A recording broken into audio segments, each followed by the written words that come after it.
I te wāhanga motuhake o he Mumu reo I tēnei pō, ka kōrero kia Kingi Rakete-Tane. He tai o he hikaka, he hanariki, he matatau ki te reo Māori.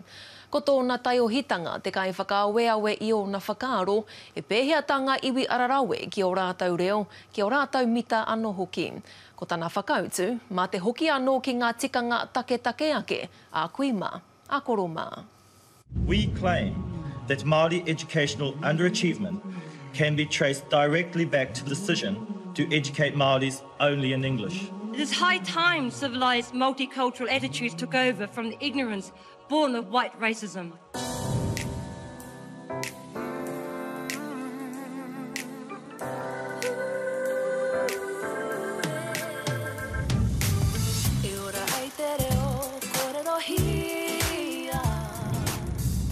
Nā reko, Kingi Rakete-Tane taku ingoa, no te taitukare no ngā pui, whānau mai au I te hapū hokianga. Ko tāku turanga, iai anena, kai ako au mo te pūtaketanga o te reo, kai ko hera, huana ko te taha no waku mahi, he tautoko I tō mātukuro kaupapa Māori a kai koe, ki wetahi āwharanga o te reo. Mai rano mo hana mātou ko te huri mai o te rangatahi ki tōnā reo.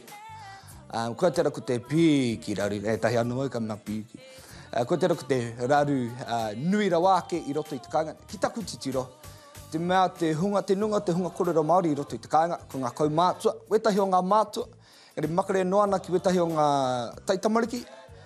Wetahi o rato e maua nei te reo, engari anō mo te kōrero te reo, hore kau e tino kaha kōrero te ane e rato. Nara, me pona ko kōrero, te nunga o te hunga I Wikitoria, I toa raini, I te manu kōrero, makare noa mai I te ātāmirara, hore kau E tino kōrero Māori ana. Nā reira, he raru nui tēnā, mena e haka kākuhungi ana ki ngā kākuhu pai, mau toko tokanu pai te whio te rākau a haraini, makare noa mai nā ko kōrero Pākehā. Ko te mea pai ki au o te manu kōrero, ka whai whea ko te tangata, te hunga rangatahi I roto I aua momo āwharanga. Engari, hea ko te pata ki au, hea raini te follow-up o aua mahi. Ka mutu e rapana raini wena kōrero ki te ngākau, e makare noa mai I ngā ngutu raini. Koe tera ko te painga ki au, ka whai wheako, ka mai a te rangatahi ki te tū. Engari, o taku reanga, horekau tino ki tāna rātou I te manaai, nei rānei, hei ko tāku. Hariti mai hakaiti ana I a rātou, engari me ki taku titiro he perana. Te hono ngā mate ki taku titiro, horekau I a mātou ngā kupu, e kura ana mō ngā rangatai, horekau I a mātou ngā kupu e tāi ana te whakatinana ake I ngā āwharanga katoa te ao. I te mea te reo I whāngaia ki a mātou, ko te reo whai kōrero, he reo karakia, he reo mō teatea, engari mo te kōrero I ngā āwharanga katoa te ao, horekau I a mātou ngā kupu tika. Ana, ko tētahi wako kaupapa e hihia nei au ki te haka ora, ko te haka ora ake I tētahi reo nanakia. Mā te reo, mā te rangatahi, I te haka pai nau, I roto I te rā reo ka puta te kaha kōrero tango te reo I roto I ngā rangatahi.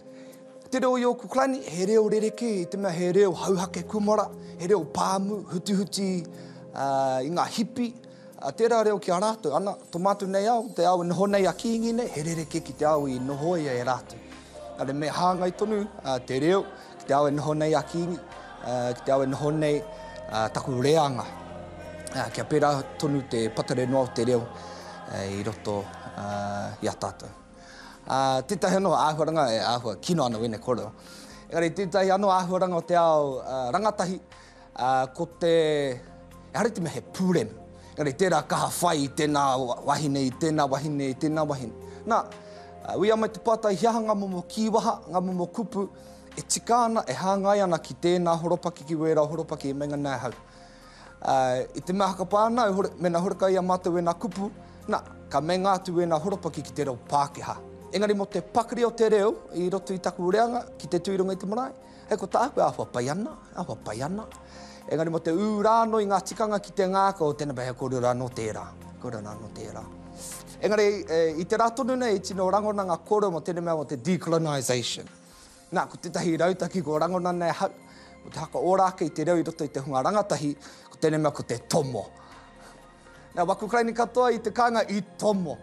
Nā re mena e kōrero ana mo te decolonisation, ko te tētahi huarahi me whai. me tomo rāno ngā tamariki. Nā, me tahi o ngā mātua pia horekau pia e tino rata ana ki tēnā kōrero, hoi anō. I runga i te kaha hakapono ki te reo, me tana mana, me ana wetahi me pē rārawa. Nā, kua au te tai pia hakapono ana ki te rahakaronoki, te mā o ku mātua katoa, i tomo rātou. Hona makare mai ki taku reanga, mui rere ke katoa. Ana, he nui hoki ngā tikanga i roto i tēne mea te tomo, haunga no i te reo, engari ko ngā hononga whakapapa nei, hononga whenua nei, i roto i wera noho ngā Māori ka hapū wai ko te pakiritanga o te reo, hei ko tāku. Te rautaki reo, kanui te pai, ko pānutia taua rautaki reo, engari anō mo te hakatutuki ngā, me ana hau, ka nui te mahi kia tutuki ai, ngā kōrero roto rā i te rautaki reo, he mahi nui, hei pikau mā te tangata ka riro i aia te rā tūranga.